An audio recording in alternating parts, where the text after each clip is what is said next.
just on vacation. Not everyone that's in the prison that is guilty, but we have university center criminals. As a child in the late 80s, you moved to the U.S. with your family. The regular summer vacations back home were memorable, spending time on your father's property near a river on the East Coast and a stone's throw away from a small sandy beach. Although the trips home stopped when you started university and focused on your career, you always envisaged a quaint family vacation home on the property, which would eventually become permanent residence for your parents after retirement and their return to their island home. 15 years on, your father has sadly passed away before he returned to the soil of his birth, willing his property to you, his only son. You take a trip home with plans to build that vacation home for your family, especially for your mom, who longs to return home now. As you turn off the main road into what you remembered as a dirt track that leads to the property, the manicured bougainvillea hedge lining what is now a crude concrete road has you wondering whether you took a wrong turn. The old mango tree at the end of the road, marking the start of the property, is the only thing left over from your boyhood days, and now your assurance that you're definitely in the right place. A mechanic's shed with old derelict vehicles scattered around it, a row of neatly painted modest plywood houses, and one large two-story concrete house complete with a driveway, a well-kept lawn, and chain-link fence fill the space where your vacation home is supposed to go. The loops of barbed wire on top the fence ironically scream, "Private property, keep out." I'm Shane. Welcome to another episode of Solutions, Answers from the People, simple solutions offered by St. Lucians. Now, your dream of your family vacation home now lies buried beneath the small community on your property. The authorities tell you, take it to the court, which of course may take another 10 years to get resolved. In discussions with friends, you realize this is not rare.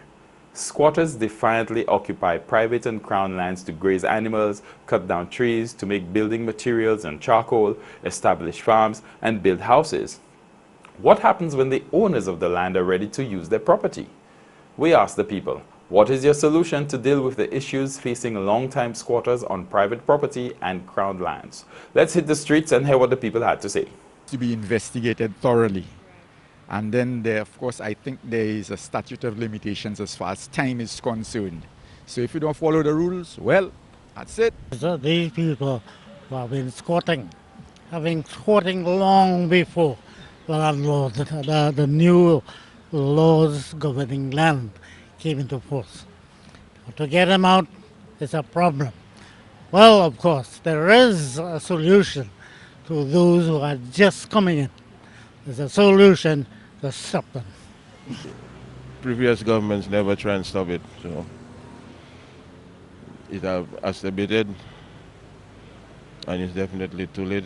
And everybody poor now, people can't help themselves. So if the government could assist them, you want to take out, you bring them into a new place. That's the solution. Government has to try and help the people, because the people has nowhere to put a shelter. And if that is the only means and ways that they could go and put a shelter, all right, to go and put a shelter over their head, I don't see there's a problem in that. See, like you just come and you build on government land. But yet still I think that is not government land, because if a set of people, another set of government come, it cannot be their land. You see, like each government come and they say it's their land, but they haven't paid for it. Huh? It's our land, it is.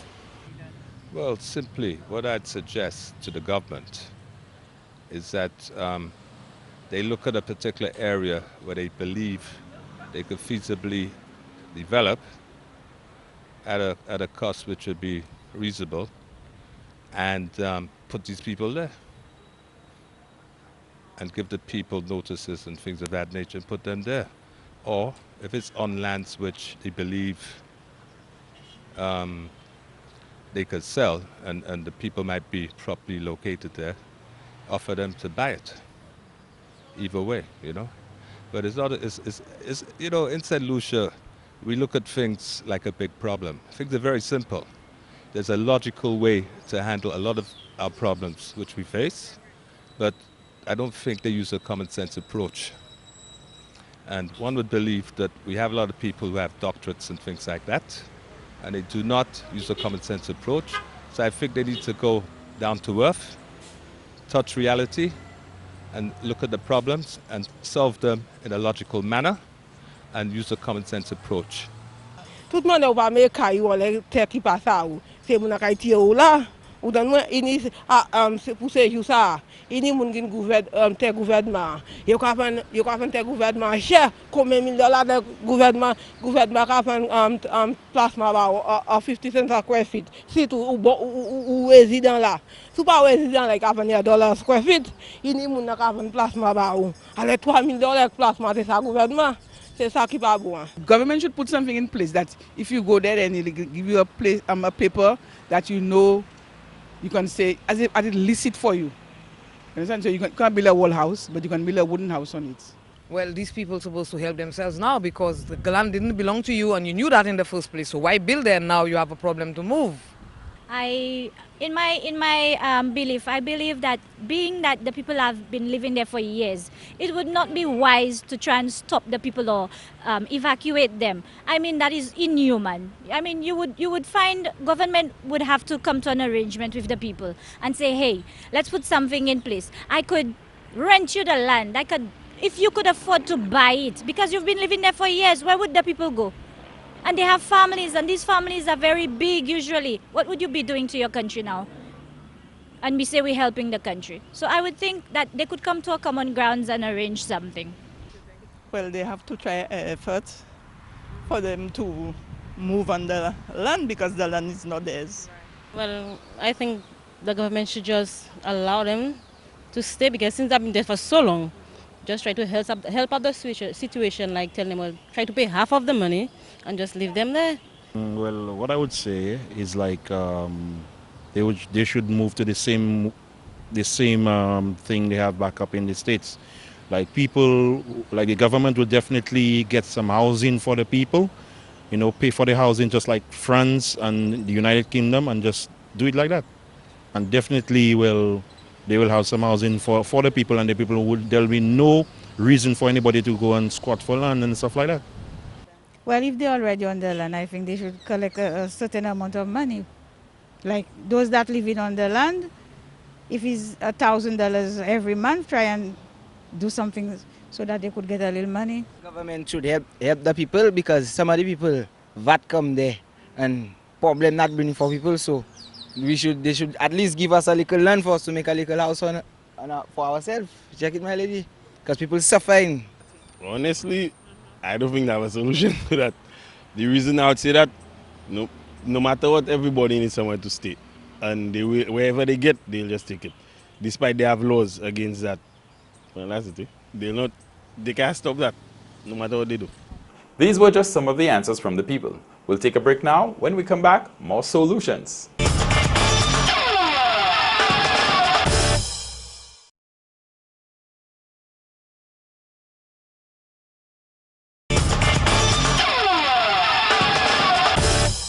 Welcome back to Solutions. We ask the people, what is your solution to the issues facing long-time squatters on Crown lands and private property?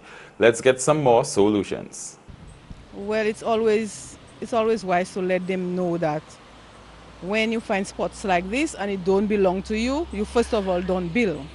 And second around is like when they are there for a while and they do not know about it. So therefore, when they get to know, you will put in place a first choice, whether they want to buy or whether they want to move out. But you give them time to understand what really to do. You don't put them out like, like any kind of way, but you do all the settlement for them and arrangement for them to move out. And some people, they hesitate sometimes, so if they hesitate, you probably may have to do further rights, look for further rights. Well, it's a problem in St. Lucia, not only St. Lucia, in the Caribbean, I mean, some people might see abandoned land and they feel like occupying it, and they just occupy it to build a shelter for themselves. I don't see nothing wrong in that. I mean, if the government haven't got any use for the site or the spot, the lot, they could at least rent it for person, or persons, that really cannot afford, So I don't see nothing wrong. I mean, they should give the people a chance. Sell for them because so long they there already and they have the house there already. So I just see the government have to sell for them.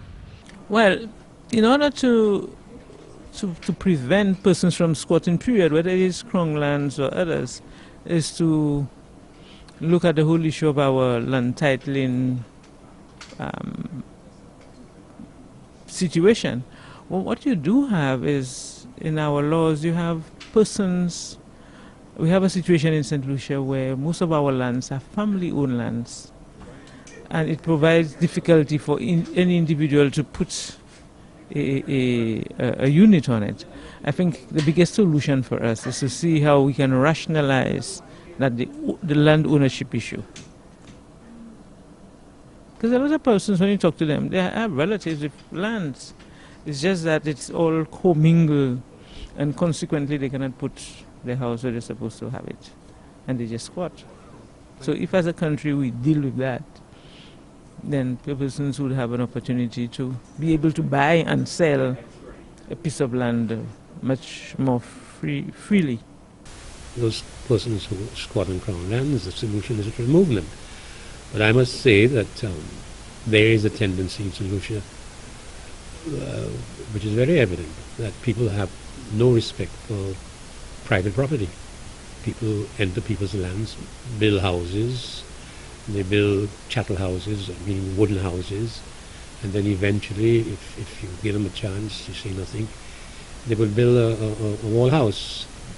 And they do that to government lands also. I think it has to be stopped. People cannot enter lands which don't belong to them and build on them or occupy them. This is wrong. It's against the law. It has to be stopped. But sometimes government has to remove them for the benefit of the wider nation if they intend to build a housing development for people who deserve it. That was our first set of solutions. Now, what's better than a quiet Sunday afternoon on the beach with family and friends? You pack a few drinks, some food, some toys for the kids, a few mats and blankets to sit on, and you head out. Everything is going great. You're enjoying the warm water, the cool, relaxing breeze, watching the kids have fun, and just being with family and friends. Suddenly, a loud, blaring sound rips through your repose as a young man just down the beach decides he wants to share his music. It's not only excessively loud, but the lyrical content would be banned in most countries and is definitely not family friendly. The worst thing about it is, he doesn't seem to care about anyone's reaction to his loud music. We asked the people, what is your solution to loud and vulgar music in public places? Music is a difficult thing. However, as far as the noise is concerned, I mean, everybody's entitled to a certain level of peace. It depends on different individuals. That's why in certain countries, actually, they do have a thing where they test the loudness of the noise. And therefore, if it is above that, then they move it. So you call the cops and let them settle that. That's what it is. We do have a rule here about that. People can't just play music anytime like that all over the place. Well, I suppose those who in authority can pass a law to stop that. That's very simple. Have a law like any other law to say that this is not allowed in the place. At least put a sign saying no loud music. Well, and first of all, most of the people, we all know about God and Jesus, but then most of them, they don't take him serious. They don't believe in what he could do for them. So then, therefore, they just turn to the devil. And they don't realize they turn to the devil. The things they do, they please the devil in doing it. So then, I think the solution is just to turn to God, I guess. And I think they should have a restriction on how loud your music should be played. Well, we go to them and we talk to them nicely and tell them, try to lower down the music, the volume of the music. Probably the government should do something about that. Not to say you cannot play your music, but know how to play it. Because I am in London, I can tell you. You understand? They have a certain way you have to play the music. People don't have to disturb. You don't have to disturb nobody.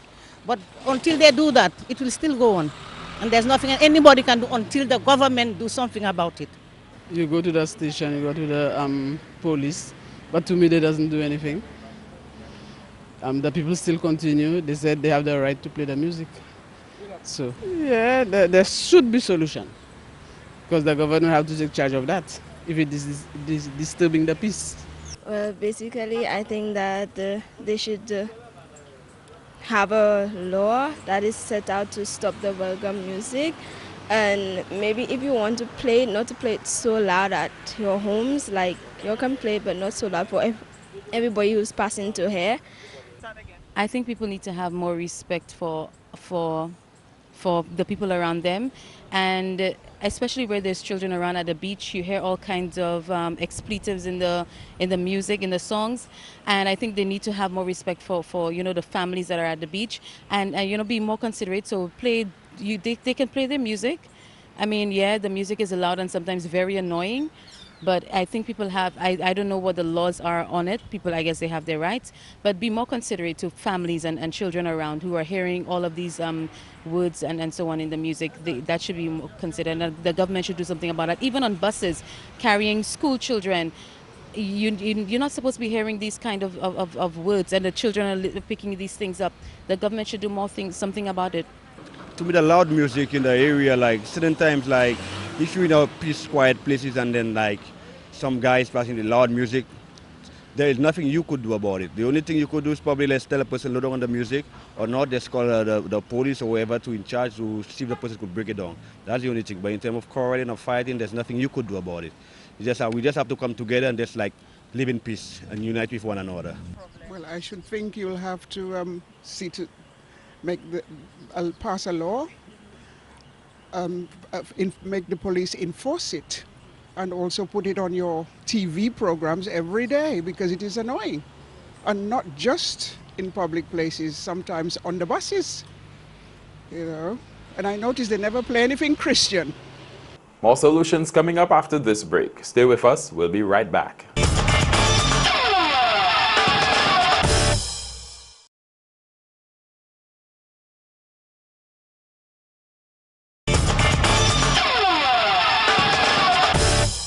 Welcome back to Solutions on Choice TV. What is your solution to loud and vulgar music in public places? Let's hit the streets again. Well, I think those people who play the loud and vulgar music, they should really have respect for the young kids out there because they will, try and pick up the languages and things like that. Policemen's there to guide them on what kind of songs they play and things. So there are certain songs they have to play around the young kids and things. And the buses, they must stop playing them songs. It gives them bad minds, different kind of stuffs. Yeah, well, of course, it will have to take some agitation, some discussion and some action to help curb that situation. But we know there's an issue with lawlessness. Everybody believes that, I don't know if they feel like independence means that I could do what I want. So we have to go back and talk about that in the schools, talk about that in everywhere people assemble and try and see if we could get persons to change their attitude and so on, because everybody feel that, hey, it's a free-for-all, that I could do everything and it's all about me. And as long as I'm happy, we don't care what, how the others feel.